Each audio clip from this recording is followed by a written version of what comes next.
For today's kawali serye, magluluto naman tayo ng ginisang mais. So, right now, meron akong 3 pirasong sweet corn. And paghiwalayin ko lang yung butil ng mais natin sa corn cob. Ginamitan ko na siya ng kutsilyo para mas mabilis natin siyang mapaghiwalay. So, yung 2 piraso lang dyan, yung tatanggalan ko ng butil. And yung 2 piraso naman dyan, yung 2 gaputol na piraso is papakuluan ko lang siya mamaya ng tubig para maingat-ngatin tayo habang nagtatrabaho. So, ayan na yung last na gaputol ng ating mais. Natatanggalan natin ng butil. And, by the way, kukudkurin ko rin pala yung pinakailalim na part ng ating mais kasi nandun yung tamis niya, nandun yung pinakalasa talaga ng mais natin.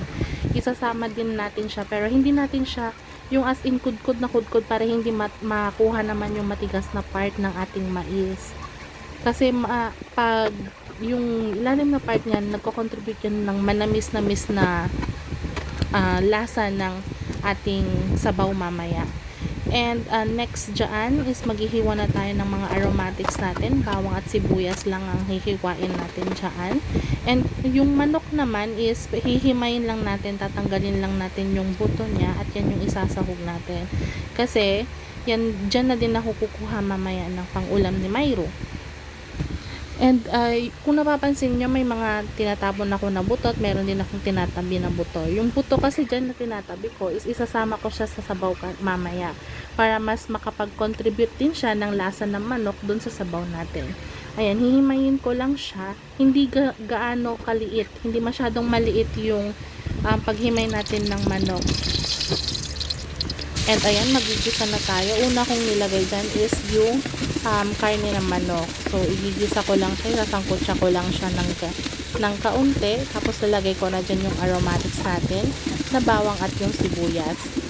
Same na mantika nung pinagsangkutsahan natin ng manok. Dun ko na rin ginisa yung bawang at sibuyas. Ayan. Lulutuin lang natin yun. And maglalagay tayo ng pampalasa na patis. Hayaan lang muna natin na lumasa yung patis dun sa manok, saka natin nilagay yung yung mais natin, yung butil ng mais.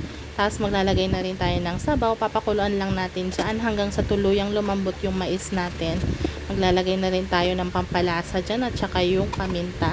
And then, pagluto na yung butil ng mais natin, ang ilalagay ko dyan na gulay niya is yung dahon ng ampalaya. May konting bunga yung ampalaya kanina kaya sinama ko na lang din. So, ayan, hihintayin lang natin maluto dahil saglit lang naman yung dahon ng ampalaya. So, ayan, ready na natin siyang iserve. Happy eating guys! Ang ginisang mais natin ay ready na.